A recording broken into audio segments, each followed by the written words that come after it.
Okay, everybody, welcome back to Skynyrd Shorts here on YouTube. Episode. What number is it, Joe? Episode 50. What's the name of this episode? Episode 50. This is an incredible number. I'm really, really happy with that number. Isn't that like halfway to 100? Halfway to 100. You know, we're getting there. We're half a century in. And we're going to do 200 episodes. So the name of tonight's episode is Gimme Back My Bullets. either your least favorite or most favorite Skynyrd record. Is this your least favorite? I don't know that's my least favorite. I mean, there's some really good songs on here It might that be people mine. don't even think about. It might be my favorite, particularly after we talk about it tonight. Now, unusual for us, we have notes. we're gonna give this our best.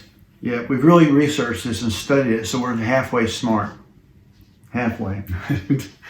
And if I could just quote every Skynyrd song, that'd be great. But I don't quite have that knowledge. Okay, but let's talk about this. The differences in this record is that Ed King is gone. It's two guitars now. Two guitars, different. I mean, it's a different sound. If you listen to the album, different production, Tom Dowd, totally different production, no more Al Cooper. and no Al Cooper. That changes things quite a bit. You can tell it if you listen to the album, each song by song. You can tell there's just a little production difference. And two guitars, probably a huge production difference. Yeah. The most talked about thing is the title track as well, right? We've been round and round about that, and we all have our different ideas about whatever he was thinking. So the general thought is that the bullets he's talking about are the Billboard magazine bullets. What do you think? Well, you brought that up, and the more I listen to the song, the more I think it's going about things that he said or that the media has said, and it feels like they're fighting with each other a little bit. Yeah. Although I thought about this, I wonder what their contract was. Because, a lot of artists back then didn't make any money. Like Tom Petty made 2 great records and was broke. Yeah, they were definitely stealing from everybody. And so I wonder when he's talking about it that he's going to come after him and get a better deal. I wonder about that kind of stuff. So I don't know. Y'all tell us what you think. The next song is Every Mother's Son. Maybe my favorite Skynyrd song of all time. I'm hoping that all of you love this song. Yeah. It's a classic. Yep. You can watch it on the Old Grey Whistle Test. That's true. That's really good Yeah, performance. it's a good version. Makes you forget about Ed King. But it is a two guitar version on the Old Grey Whistle Test. Yeah. And it's really so good. Yep.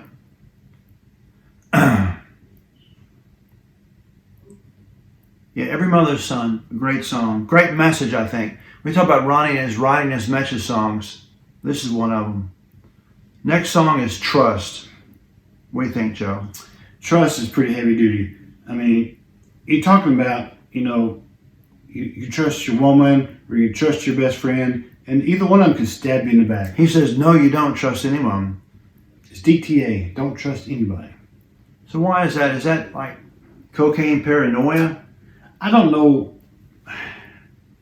Maybe it was. Remember, we're talking about contracts too, and managers and things like that. Because he was having issues with Peter Rudge.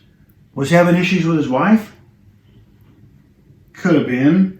I think we heard stories about somebody slipping in there with Judy, in behind them back door. I don't know if it was before this record. This record came out in '76, February of '76. Okay, keep going. I got the Same Old Blues. J.J. Cale. Pretty classic song, and they do a really good job of it. So J.J. Cale also wrote a song for the Second Helping record, right? T for Texas? No, No, that wasn't it. Which No. one was it? It was Call Me the Breeze. Call Me the Breeze, J.J. Cale song. Right? That's the second album. So J.J. Cale, we're going to talk about the comments in a minute, but J.J. Cale should be in the Songwriters Hall of Fame, and he may be because I don't know who's in and who ain't. But you know what else he wrote? Remember that Eric Clapton song called After Midnight? Really? Yep.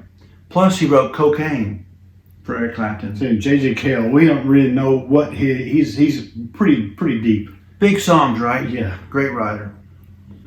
You like the harmonica in that thing, right? Double Trouble or Got the same old blues. Oklahoma Blues. Yeah, really good harmonica. That was Lee Freeman. Lee Freeman did that. Yeah. I thought it really stood out to me when I was listening to it tonight on the way here. Like, that harmonica is really strong. So let's roll to the second side. One of my favorite songs too, Double Trouble. Double Trouble is a pretty good song. And is Ronnie talking about himself a little I think bit? so. You know, he's trouble, I guess, and he knows it. I read somewhere on our comments that somebody called him Double Trouble. That was his nickname. And it might have been after several doubles at the bar. I don't know. When he knocked out Billy Powell's teeth twice.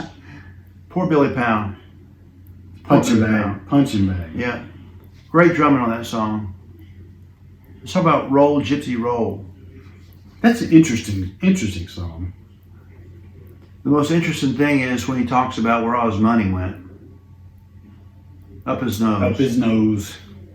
I mean, so he was very honest and open about a lot of stuff. So when you get the Street Survivors, you can really understand a lot of those songs too. He knew all these issues were prevalent in the band and with himself. Yeah. Searching. Great guitar, right? I think Searching's a powerful song. Cry for the Bad Man is the next song. So you hear the Honkats there. Is that the first time we hear the Honkats? Is it? The real Honkats? See, I don't know that. They're pretty strong, I think, in almost every single on this album. Great guitar work, I think. And that's really for Phil Walden? Alan Walden. Was it about the Walden brothers? Or? Yeah, it's about... So he used to manage them, but I think he got rid of them. They got Peter Rudge in there, right? And I think the Waldens were doing the best they could. They didn't have a lot. I don't think they had a big business or a big company to support Skynyrd. So let's talk about the last song on the record. The one that probably is the deepest of all of them. All I can do is write about it. It's such a deep song, and it's just the kind of song that just gives you goosebumps. It's a lovely song, right? It's just perfect. Kind of country. Great Billy Powell. It's a great balance, really great balance of song. And guess who else is a guest on this song? Did you say Barry Harwood? Dobro and mandolin. Dobro and mandolin. Barry Harwood, very talented musician. He could have done a little bit of everything for them. Here's my question. Barry, if you watch this episode, let me know. Why didn't you replace Ed King in the band? You certainly were talented enough. Could do it all. Why didn't Barry Harwood get a shot at that? Would have been a perfect selection for the band. Jacksonville guy and everything? Yeah, you'd fit right in. And you Yeah. still do. I have no idea. I have no idea why it didn't happen. It is interesting at the end of All I Can Do Is Write About It, he says, Lord, take me and mine before they come. Talking about the concrete. And That's right. imagine how he would feel today, in today's world. Man, it'd be messed up. Concrete, defines everything. I do think he would have been in the Highwaymen. That's a good thought. If somebody said that, Yeah. he would fit right in with that bunch, I think. Yeah. He'd been great. All right, so that's all I can think of right now. One of my favorite records for sure. I mean, which one of them is not my favorite record? Well, this album is chock full of really great songs, hidden gems, if you prefer. Okay. Let's talk about some comments real quick, because y'all make the show.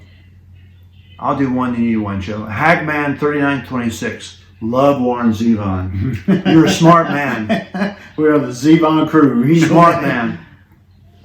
Joe? Wesley Sutherland writes, Ronnie Van Zant should be in the Songwriters Hall of Fame. And I think that's very true. is he not? It's got to be. I mean, we need to look at that and find out. But he definitely should be. He's written so many great songs. Man, if he's not, it's severe injustice, isn't it? They'll be based on talent alone. Oh, shit, sorry. All right. Simpleman Guitars. Bad Company absolutely deserves to be in the Hall of Fame. That being said, Free is vastly superior to Bad Company. Paul Kossoff was a man, period. What do you think about that, Joe? I mean, those are great players. Those guys had it going on. When they came together, They were just a great group. It's hard to believe Bad Company's not already in. Of course, Blondie's in, but not Bad Company. Maybe this year it'll change, right? And as far as Free, I love Free. I'm not sure they have enough records to be in, though, right? Who knows? What's the criteria now? Want to read and talk about this? Which one? Our friend Google user GP. Oh, that's right, GP. Talking about Miss Cyndi Lauper. You know, she is from Brooklyn, New York. And what is it? She made the filthy 15 of the PMRC in 1984 due to the illusion of profanity. Illusion. Here's where you agree with us. I think Rock and Roll Hall of Fame is a crock. The list of bands that should be in it and aren't, and some of mine should be 38 Special, The Smithereens, Atlanta Rhythm Section, Foghat, Molly Hatchet, J.J. Cale. And this goes on and on. Yeah, I mean, I can't disagree with any of those songs, any of those bands. I love The Smithereens. 38 Special for sure. Atlanta Rhythm Section? Yeah, why not? ARS, man. Foghat? Come on. Why Molly not? Hatchet? Molly Hatchet for sure. I mean, And J.J. Cale, we talked about him earlier. what an influence on people he has been as a songwriter. Yeah. And Noah Hammond, thank you. You agree that Bad Company should be in. Rob Younce, Bad Company, Blackfoot, Boston, Ted Nugent, BTO. Is Boston not in? How could Boston not be in?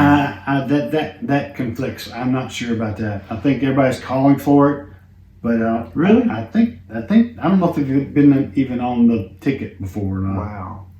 Ted Nugent from the Amboy Dukes days all the way through Cat Scratch Fever and Stranglehold and all that cool stuff. Ted Nugent should be. I think he's left out because he's a conservative, probably. Well, he's pretty much a guitar god as far as we know. Bachman Turner Overdrive. Not sure about Bachman Turner Overdrive, but certainly Randy Bachman should be. He was the Guess Who guy. Well, why isn't he there? I mean, the Guess Come Who. on, If come you listen on. to the leads he was doing in the late '60s, early '70s with Guess Who, amazing guitars. Incredible stuff. He's probably not in because he's from Canada.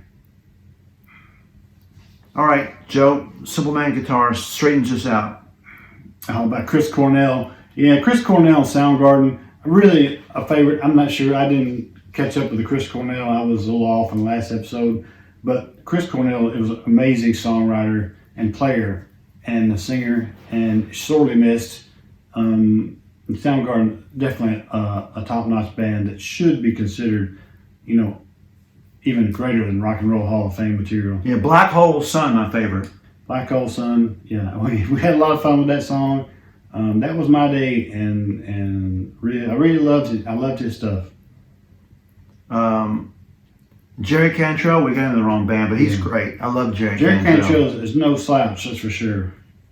Now, Simple Man Guitar says, go listen to Spoon Man or Burden in My Hand. I'm telling you, they're all great songs. They're all great songs. Yeah, I dig it. All right, thank you guys for the comments. We appreciate it. That's what makes the show. That's the only reason I think I do it now, is to read, because I learn so much from you guys. Just listening and reading from all your comments. So here at the end, I'm going to ask y'all to help get other subscribers involved. Share this with your friends and tell them how much you enjoy it. We're 40 subscribers away from 1,000. Wow. So yeah, I would have never thought that. If you could help us out just a little bit, that'd be great. We do enjoy it so much, and we're just having fun with it. Yeah. We're not experts. We're just having fun with it. Good news here, I talked to KG. He's going to be on probably the next episode. We're trying to get up with KG down. Check out Cage's Corner on YouTube, CAGEYS Corner, and it's got really great pictures of some southern rock bands and kind of really good stories to go with them. So it's worth checking out. Yeah, he's one of our best friends here on the show too. So thank you, KG, for your site and for helping us too. Anything else? He's been pretty amazing telling us things, so we've learned a lot. Well, this is the end of episode 50, Joe. We're halfway there.